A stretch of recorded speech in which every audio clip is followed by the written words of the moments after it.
Hi, this is Andy Turner, the Education Technologist at Illinois College. Today I wanted to show an implementation of using what's called the M.E.A.N stack. And that sounds rude, but it's just really a browser going to a web page that connects to a database. So if you look up M.E.A.N stack, Google App Engine offers this now.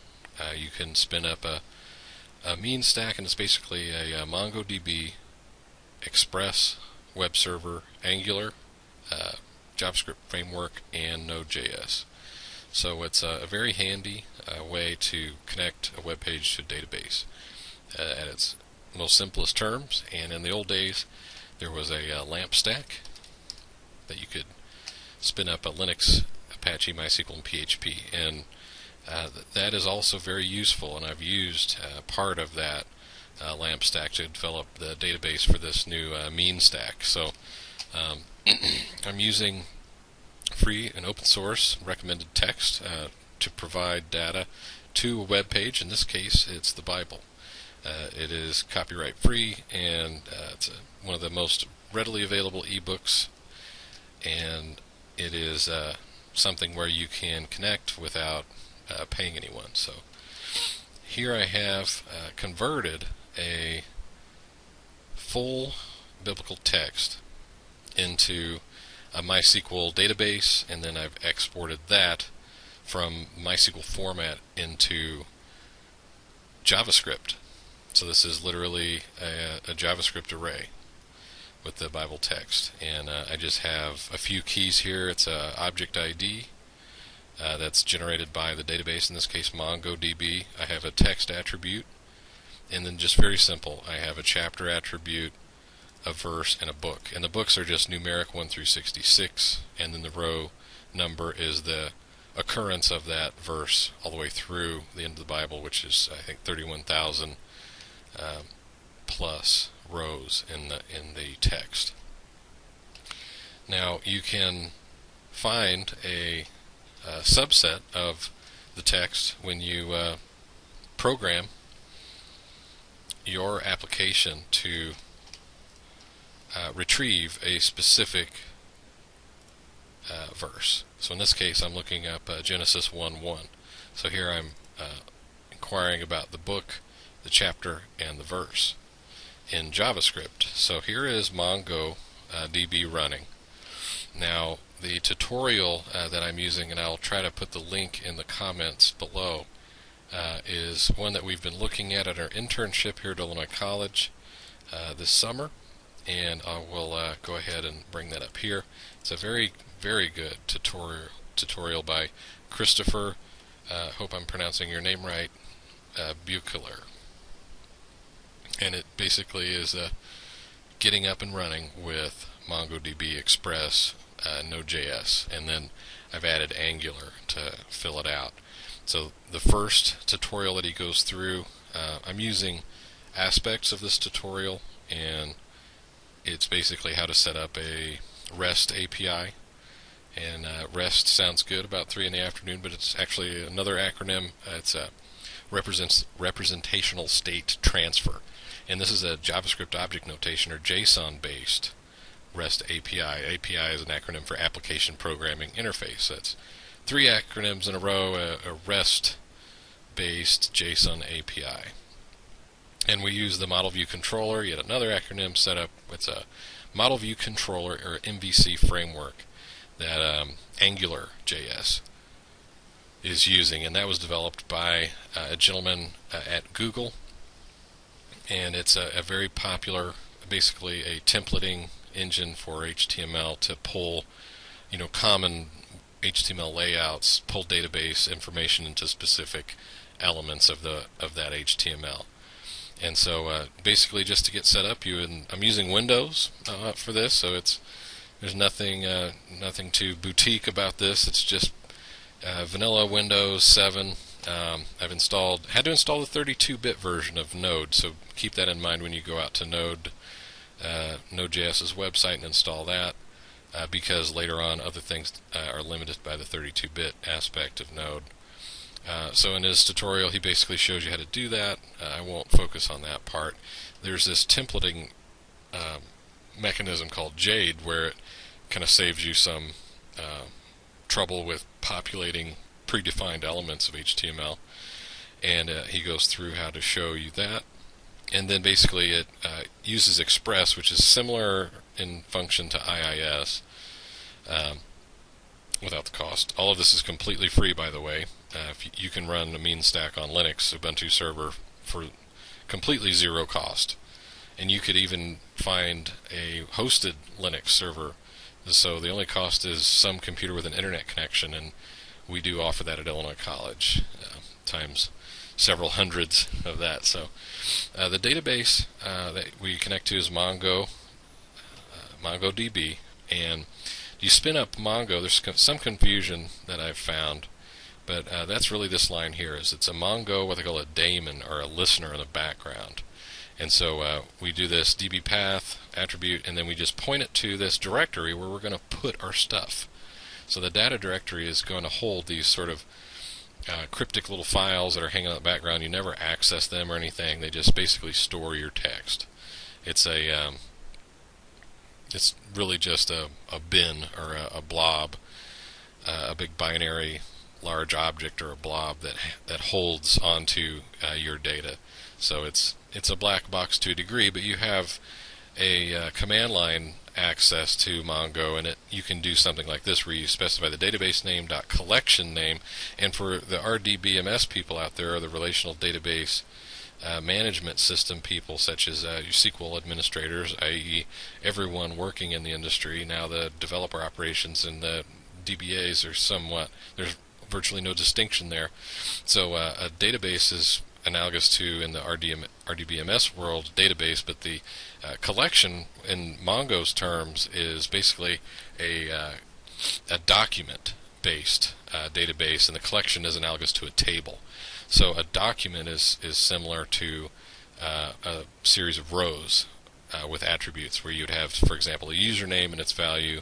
So this is your key and its value, and then another key and its value, and so on and so forth. And it just happens to be in JSON format, which is JavaScript, which is very handy for web developers, because you have to know JavaScript anyway to do interactivity pieces on the web, such as on hover, on mouse down, changing the color of things, animation, anything Ajax related is all JavaScript. And there's a lot of cool frameworks out there like Bootstrap that handle some of the layout for you, and it's all very cool. But JavaScript at its core persists throughout this M.E.A.N stack. So Mongo is a JavaScript based database, Express is a JavaScript based web server, Angular is a JavaScript based MVC framework, and then obviously Node is a JavaScript based evented I/O system based on Google's V8 JavaScript parsing engine. So it's all very fast to be able to pull this database information into your web page. And so basically you just point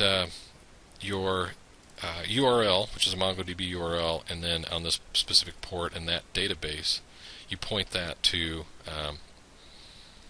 the API, which you go right to that in your browser, and you can see something like this here, where I go to the URL,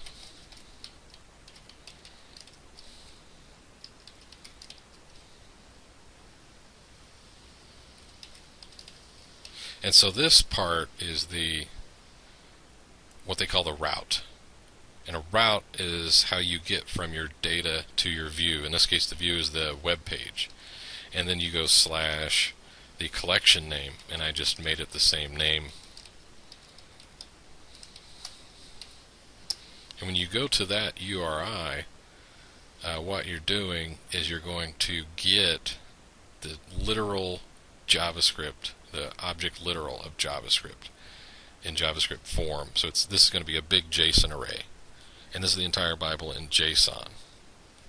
And this is provided to a web page where you're only getting specific parts of this. In this case, I'm getting the text attribute of the first book of, like I said, the first chapter and the first verse of the Bible.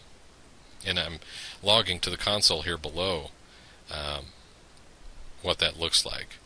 So I'm telling jQuery, I'm using the AJAX method of jQuery to grab a hold of all this, look through it, and provide the 0th element of that array, which in this case is the first, obviously the first book, chapter, and verse.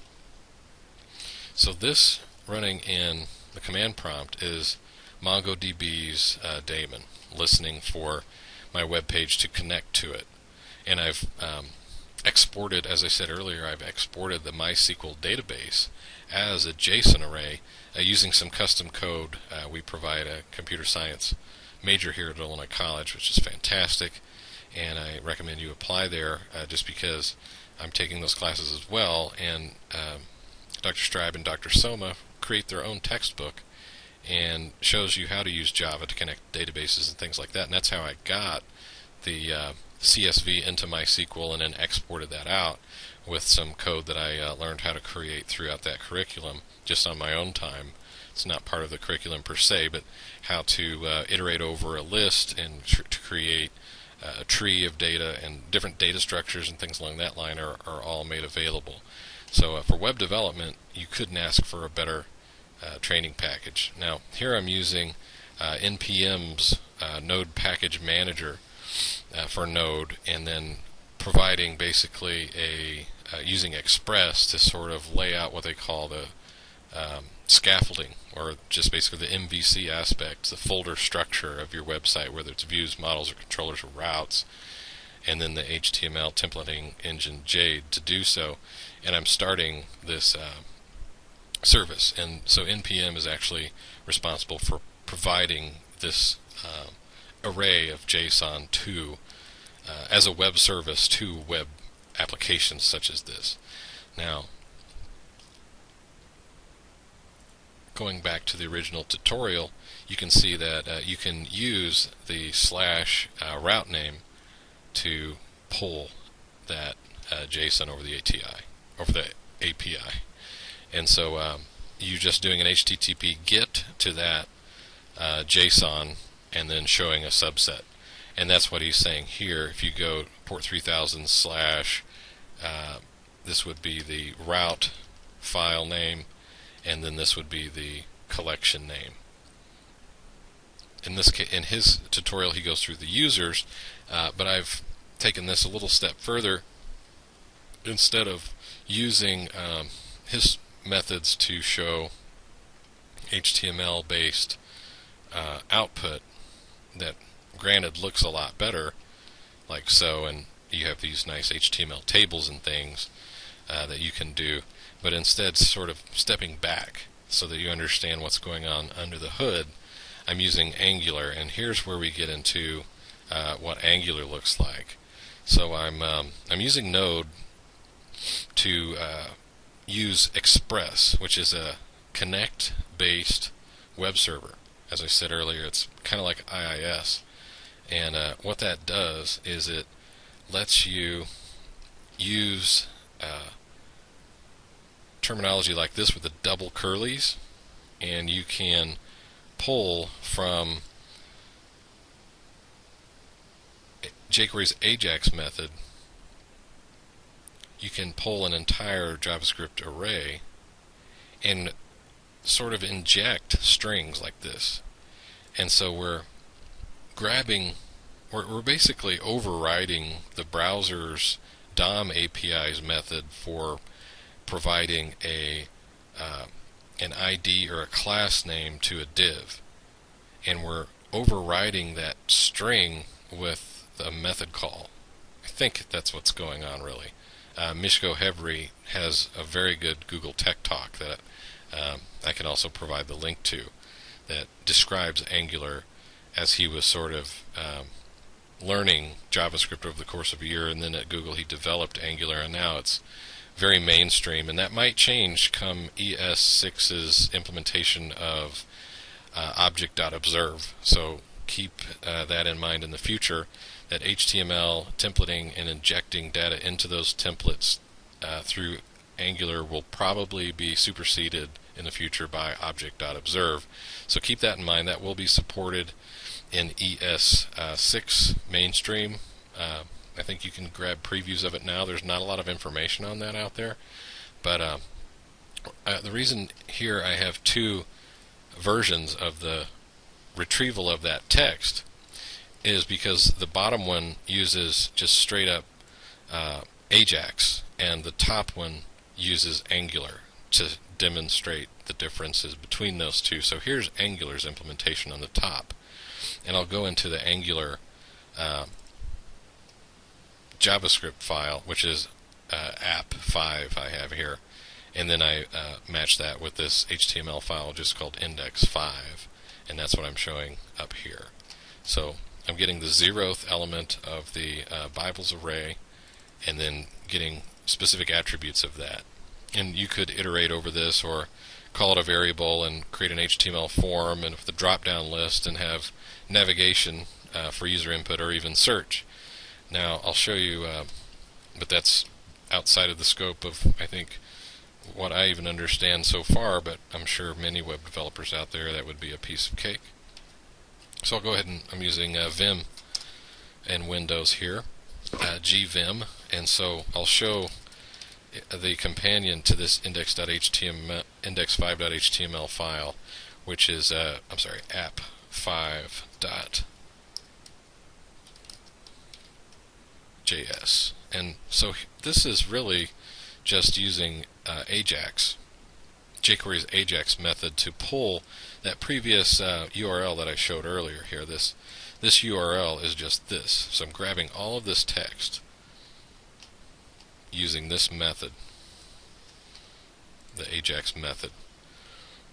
I'm returning that object literal string from that function call and calling it JSON, and then I'm taking that object literal and I'm parsing that object literal into objects, and I'm calling that array of objects in memory Bibles. And so here with this Bible controller function that I'm calling in the index.html file, this function takes that big string of text turned into objects and returns it with the controller. So on down in this file, I just logged some stuff to the console to see, what's coming back from this code. So going back, remember, here we have this Bible controller function. So I'm going to go ahead and go back and revisit that index file real quick. And here's how the ID sort of, or the attribute elements, the element's attribute is overridden by Angular. So it's saying create an attribute called ng-controller, and ng is short for Angular, and create the value Bible controller as Bible here. So this is actually a string that's referring to, it matches that method name from before. So that's why I say you're overriding the DOM API's methods for the attribute value of elements, and just passing around strings basically and executing them as functions. And this is a keyword type of thing, as I said earlier, the double curlies. And what this is letting me do is get this variable. I need this variable Bible, which has been returned as this gigantic array of text. And then I can have access to it, in other words. Now that gets me to a very important point about the number one problem with techniques like this, like the M.E.A.N stack and access to databases through objects in the browser, and that's really cross-site scripting. And so they call that, the browser prevents that by default with something called the same origin policy. Now there is a technology that allows you to open up specific sources for displaying. Otherwise, this won't be available. You'll get an error and it'll say cross-site scripting attack blocked. In other words, the XML HTTP request, the XHR object is basically it's neutered in the browser these days because people exploit this type of technology for bad. And so, in order to use it for good, you can dish it out in small amounts, so to speak, and I'll show you what you can do to sort of open that back up. Now, there is a file called app.js, and that is this file here that's being used by the Express framework in this case. So I'm going to open that up. So in Chris's tutorial, he shows what app.js should look like. Here we have global.js, and in the companion tutorial, he shows app.js. And let me actually go back there. In his first tutorial, he has you go through and modify app.js, which comes for free out of the box with the Express install.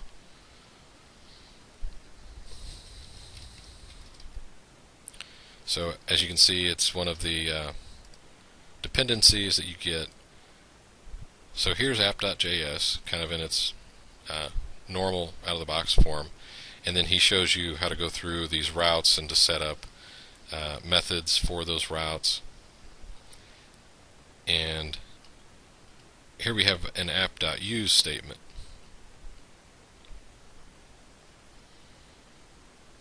Now, something that I had to learn in order to get this to work, to actually output this sort of thing in app.js, this was not working, and several hours later I was able to remember that I fixed this before, and here's how you do it. After a lot of I think more than a couple afternoons on Stack Overflow, I found this. So if you're not able to see your database output after following along through his tutorial on your own server, if you get an error that says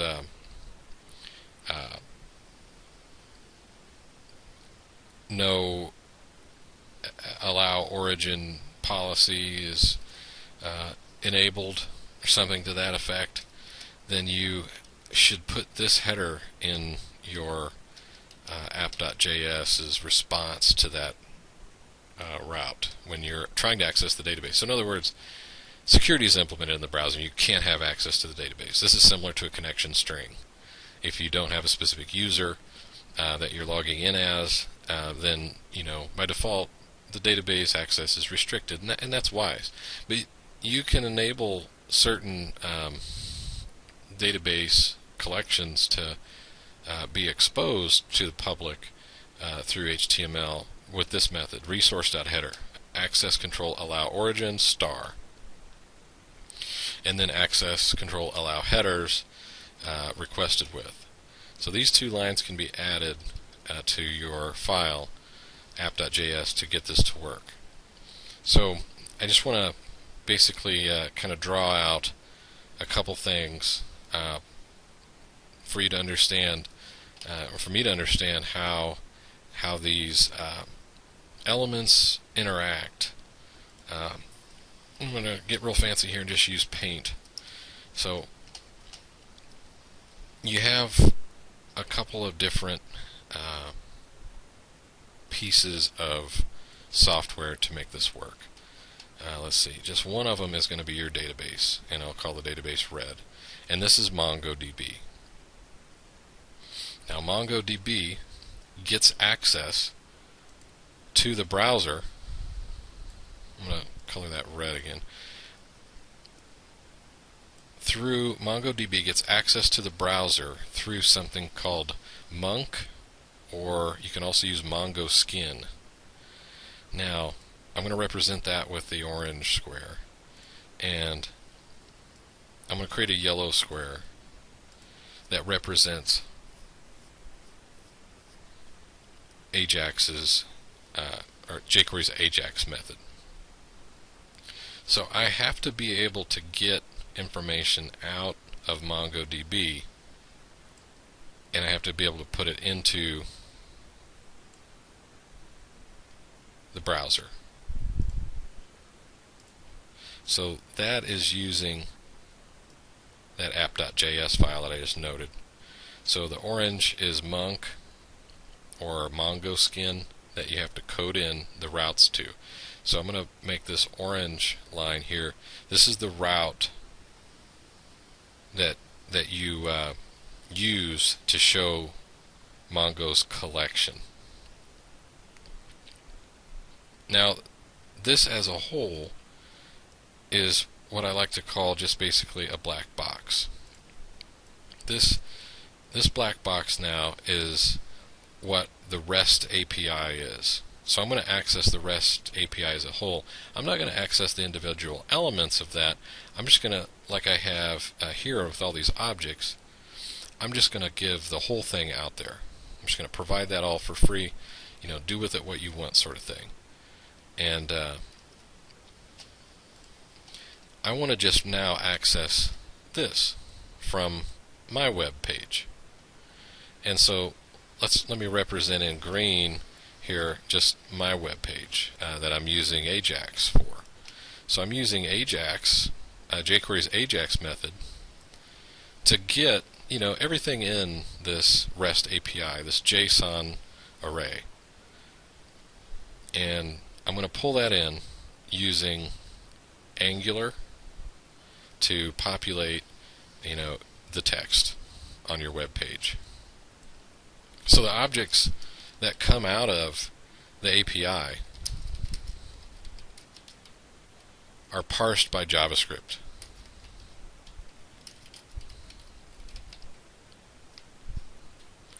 And that is rendered as HTML.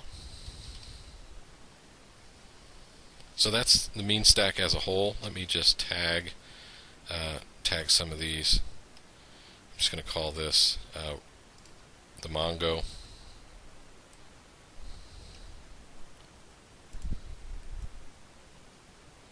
And then this is the monk, or we'll call it MK, or the Mongo skin, MS. This is jQuery's Ajax method.